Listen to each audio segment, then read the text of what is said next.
Good morning students, मेरा नाम है वैभव और आज हम पढ़ेंगे समुच्चय सेट्स का भाग 7। अभी तक हम 6 भाग पढ़ चुके हैं। आज हम 7वें भाग पर दृष्टि डालेंगे और इसे अच्छे से समझेंगे। ठीक है, चलिए फिर शुरू करते हैं। तो आज हम पढ़ेंगे उदाहरण नंबर 6 और उसके बाद हम समान समुच्चय जिन्हें हम इक्वल सेट्स के नाम से जानते हैं उस पर चर्चा करेंगे। और ये आपकी पुस्तक में 1.5 पर दिया हुआ है, तो अवश्य इसे देख लीजिएगा। ठीक है, तो चलिए आगे चलते हैं। उदाहरण नंबर 6। तो ये कुछ प्रश्न दिए हैं और हमें बताना है कि यह परिमित समुच्चय है या नहीं। ठीक है, मतलब परिमित समुच्चय है या फिर अपरिमित समुच्चय है। तो परिमित समुच्चय क्या होते थे? जिनके जो अवयव होते थे वह सीमित होते थे, जैसे कि 1 से लेके 5 तक की प्राकृत संख्याओं का समुच्चय। तो यहाँ हमें पता है कि 1 से लेके 5 तक की प्राकृत संख्याओं का समुच्चय है, मतलब 1 2 3 4 5 ये समुच्चय के अवयव होंगे, जो कि क्या है, सीमित है ना। इनकी संख्या कितनी, 5 है, तो ये सीमित हुए, है ना। तो ये परिमित समुच्चय का उदाहरण ले। और अपरिमित समुच्चय क्या होते थे? वह समुच्चय, है ना, जिसके जो अवयव है वह असीमित हो, जैसे कि प्राकृत संख्याओं का समुच्चय। पहले वाले में हमने 1 से लेके 5 तक प्राकृत संख्याओं के समुच्चय की बात की थी, जो कि परिमित था, है ना, परिमित था, फाइनाइट था। लेकिन यहाँ पे हम बोल रहे हैं प्राकृत संख्याओं का समुच्चय, मतलब 1 से लेके 1 2 3 4 ये लेके अनंत तक, इंफिनिटी तक, है ना। तो ये क्या हुआ? अपरिमित समुच्चय हुआ, क्योंकि इसकी जो गिनती है ना, इनके जो अवयवों की संख्या है वह असीमित है, तो है ना, अपरिमित समुच्चय कहते हैं। ठीक है, तो ये होते हैं परिमित और अपरिमित समुच्चय। अब हम देखते हैं कि इनमें से कौन से परिमित समुच्चय है और कौन अपरिमित समुच्चय है। पहला, है ना, सभी x के लिए समुच्चय जहाँ x क्या है, प्राकृत संख्या है ना।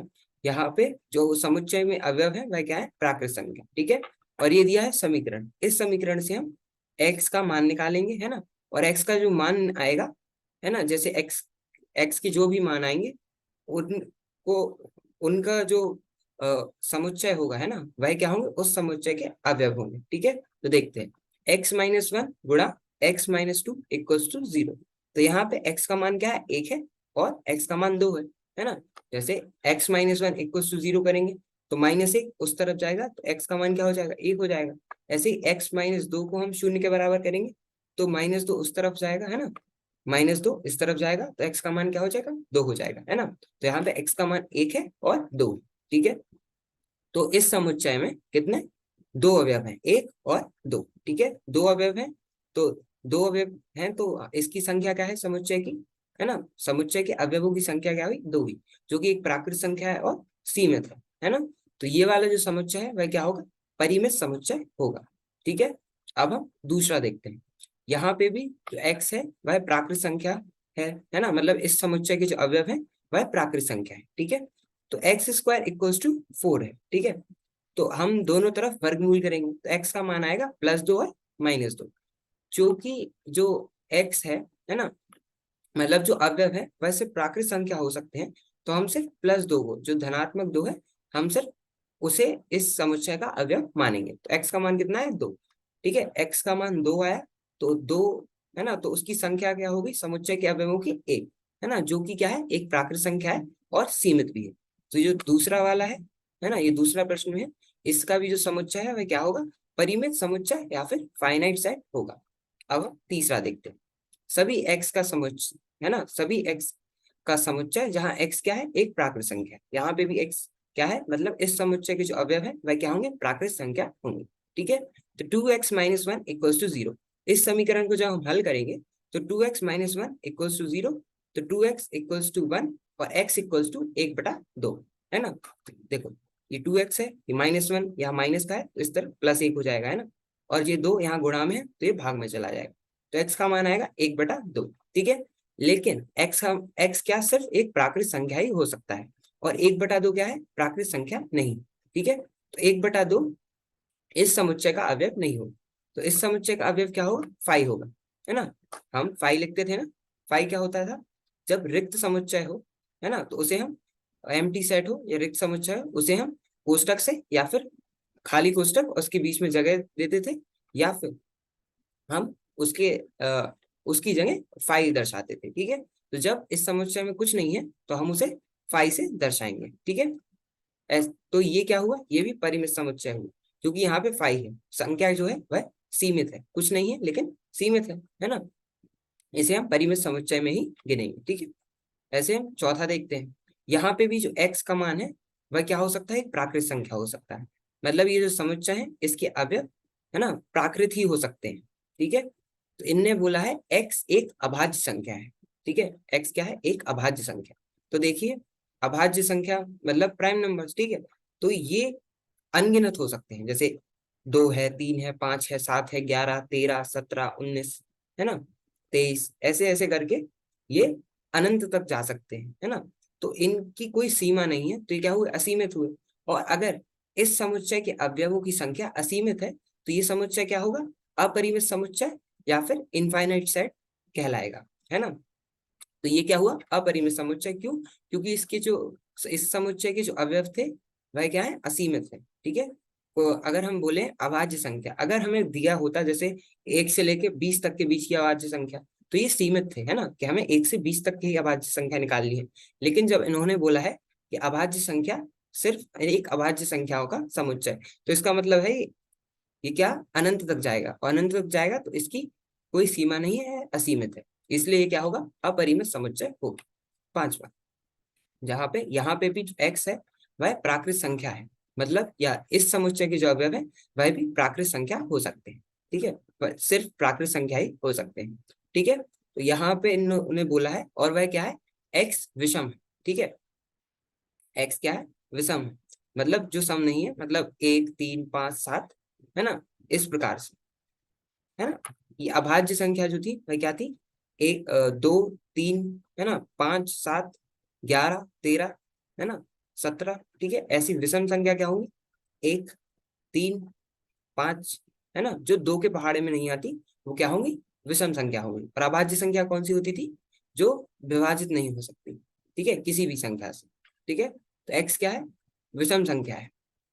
ठीक है, जैसे 1, 3, 5 है ना, 7, जो भी 2 के पहाड़े में ना है। ठीक है, तो ये भी क्या होंगे, असीमित होंगे, है ना, क्योंकि यहाँ पे भी हमें नहीं बताया गया कि हमें किन के बीच में विषम संख्या निकालनी है। इनने बोला है वह विषम संख्याओं का समुच्चय है, और विषम संख्या अनगिनत है, इसलिए ये जो समुच्चय है वह भी क्या होगा, अपरिमित समुच्चय होगा। ठीक है, चलिए तो फिर हम इनके हल इससे देखते हैं। ठीक है, प्रदत्त समुच्चय है ना, यह क्या है, एक परिमित है, क्योंकि इस समुच्चय में 1 है और 2 है। ठीक है, जो कि क्या है, सीमित संख्या है अवयवों की, इसलिए यह समुच्चय परिमित होगा। यहाँ भी समुच्चय में सिर्फ 2 आता है, और इनकी संख्या भी क्या है, इन अवयवों की 1 है, जो कि एक प्राकृत संख्या है और सीमित है, इसलिए यह भी परिमित समुच्चय होंगे। ऐसे ही इस समुच्चय है ना, ये जो तीसरा समुच्चय था इसमें क्या आया था, फाई आया था, क्योंकि x का मान 1/2 आया था, और 1/2 है ना, 1/2 प्राकृत संख्या नहीं। ठीक है, तो यहाँ पे उसका मान क्या था, 5 था, अतः यह भी एक परिमित है। और चौथा, जहां पर एक अभाज्य संख्या है x, दिया हुआ समुच्चय सभी अभाज्य संख्याओं का समुच्चय है, और क्योंकि अभाज्य संख्याओं का समुच्चय अनंत है अतः प्रदत्त समुच्चय अपरिमित है। ठीक है, इसमें कोई दिक्कत नहीं ना। चलिए हम पांचवा देखते हैं।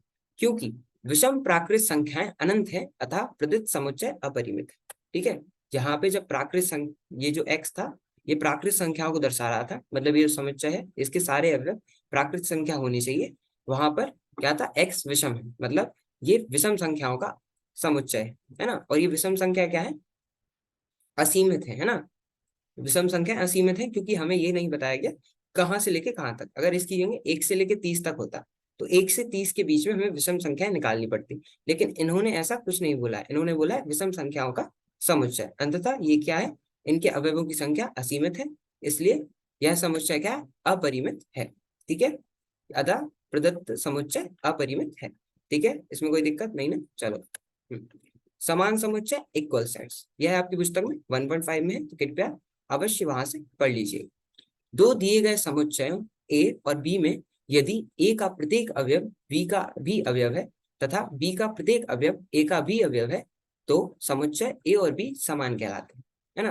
कहने का मतलब ये है कि अगर हमारे पास दो समुच्चय दिए हुए हैं, तो जो ए में अवयव है ना, वही अवयव अगर बी समुच्चय में है ना, तो ये दोनों समुच्चय क्या होंगे, आपस में समान होंगे, है ना। जैसे ए सेट है, उसमें दिया गया है 1 2 और 3, है ना।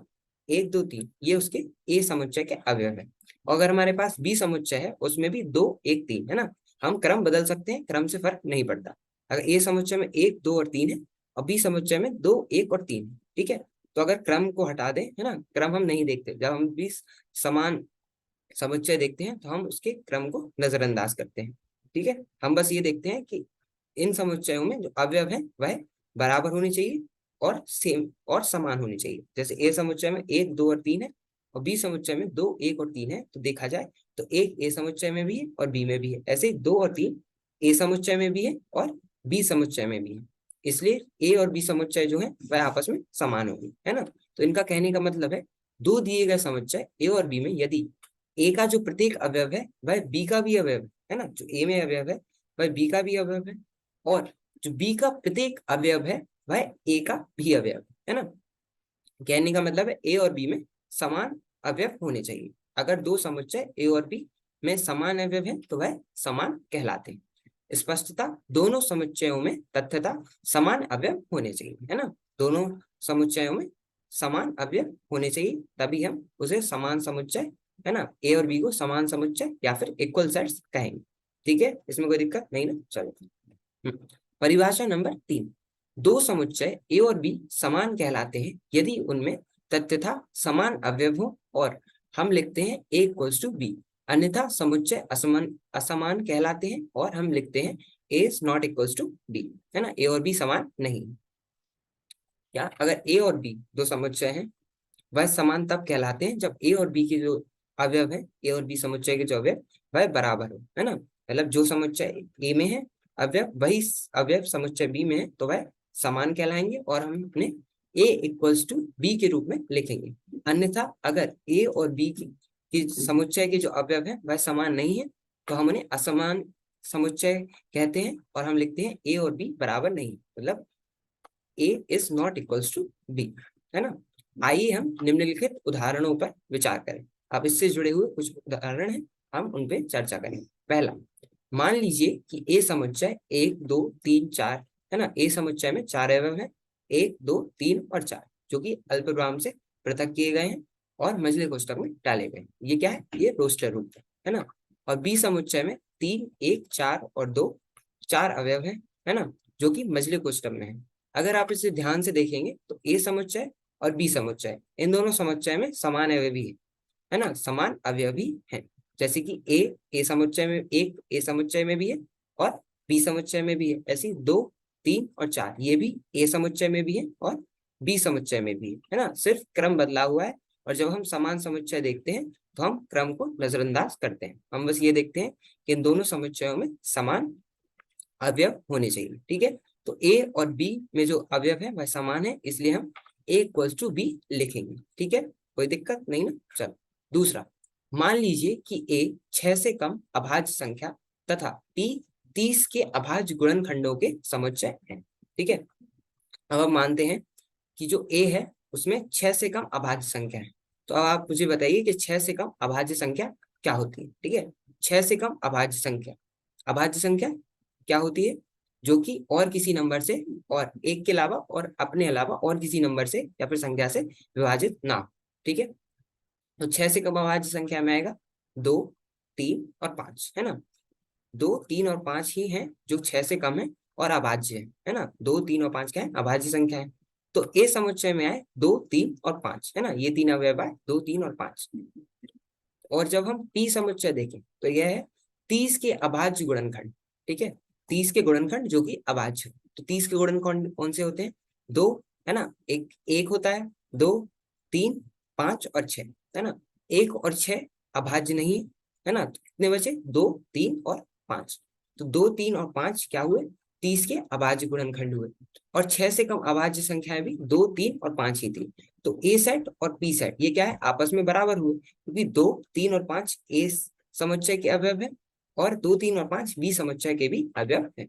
तो स्पष्ट है कि समुच्चय ए और पी क्या है, समान है, क्योंकि जो अवयव ए समुच्चय के हैं वही अवयव पी समुच्चय के भी है। तो ए इक्वल्स टू पी होगा, अर्थात समुच्चय ए और पी समान होगा। क्योंकि केवल 2, 3 और 5 ही संख्या 30 की अभाज्य गुणनखंड है और 6 से कम भी है ना, इसलिए ए समुच्चय और बी समुच्चय बराबर होंगे, समान होंगे, तो ए इक्वल्स टू बी होगा और ये आपस में समान समुच्चय या फिर इक्वल सेट्स कहलाएंगे। ठीक है, चलो टिप्पणी। यदि किसी समुच्चय के एक या एक से अधिक अवयवों की पुनरावृत्ति होती है ना, यदि किसी समुच्चय के एक या एक से अधिक अवयवों को, है ना, मतलब वो बार बार आते हैं, है ना, पुनरावृत्ति होती है, जैसे कि ये 1, 2, 3 है ए समुच्चय में और बी समुच्चय में 2, 2, 1, 3, 3 है, तो अगर आप देखें तो ये 2 है वह 2 बार आया है ना, वैसे जो 3 है वह भी 2 बार आया है। ठीक है, तो हम यहाँ पे जैसे बी समुच्चय देखिए, इसमें 2, 2 बार है, तो हम इसे सिर्फ एक ही बार गिनेंगे, है ना, इसे हम सिर्फ एक बार 2 मानेंगे, एक, और यहाँ पे 2 बार 3 दिए हैं, उसे भी हम एक ही बार 3 मानेंगे। ठीक है, तो अगर दो कोई समुच्चय है, ठीक है, और उसकी जो अवयव है वह बार बार आ रहे हैं, तो हम उन्हें सिर्फ एक ही बार गिनेंगे। ठीक है, तो समुच्चय क्या है, बदलता नहीं। उदाहरण के लिए समुच्चय ए में 1, 2 और 3, है ना, ये 3 अवयव है, और बी समुच्चय में 2, 2, 1, 3, 3 है ना, तो जब हम ए और बी को समान के देखेंगे कि ए और बी समान है या नहीं है, तो हम ए में 1, 2 और 3 ये 3 अवयव मानेंगे, और बी समुच्चय में भी 2, 1 और 3 सिर्फ इन 3 अवयवों को गिना जाएगा। तो ए और बी क्या है, आपस में समान समुच्चय है, क्योंकि 1, 2 और 3 ए समुच्चय में भी है और बी समुच्चय में, है ना, समान है, क्योंकि ए का प्रत्येक अवयव बी में है और इसका विलोम भी सत्य है, मतलब ए का प्रत्येक अवयव बी में है और बी का प्रत्येक अवयव भी ए में है। इसी कारण हम प्रायः किसी समुच्चय का वर्णन करते समय उसके अवयवों को पुनरावृत्ति नहीं करते हैं, है ना, किसी समुच्चय का वर्णन करते समय अवयवों को की पुनरावृत्ति नहीं करते हैं, मतलब उन्हें बार बार नहीं लिखते हैं। ठीक है, इसमें कोई दिक्कत नहीं ना, चलो ठीक है, तो आज के लिए हम इतना ही रखते हैं। आज हमने क्या पढ़ा, आज हमने उदाहरण नंबर 6 पर दृष्टि डाली और इसे अच्छे से समझा, और उसके बाद हमने समान समुच्चय जिन्हें हम इक्वल सेट्स के नाम से जानते हैं, इस पर दृष्टि डाली और इसे समझा, और ये आपकी पुस्तक में 1.5 में है, तो अवश्य इसे वहां से पढ़ लीजिएगा। ठीक है, बाकी अगले भाग में हम उदाहरण नंबर 7 और उदाहरण नंबर 8 पर दृष्टि डालेंगे और इन्हें अच्छे से समझेंगे, और अंततः हम उप समुच्चय जिन्हें हम सबसेट्स के नाम से जानते हैं, है ना, अभी हम समुच्चय पढ़ रहे थे, अब उप समुच्चय क्या होते हैं, सबसेट्स क्या होते हैं, इनके बारे में पढ़ेंगे, और ये भी आपकी पुस्तक में 1.6 पे दिया हुआ है, तो कृपया वहां से आप देख लीजिएगा। बाकी अगले भाग में हम अवश्य से करेंगे। ठीक है, तो मिलते हैं अगले भाग में। धन्यवाद, थैंक यू।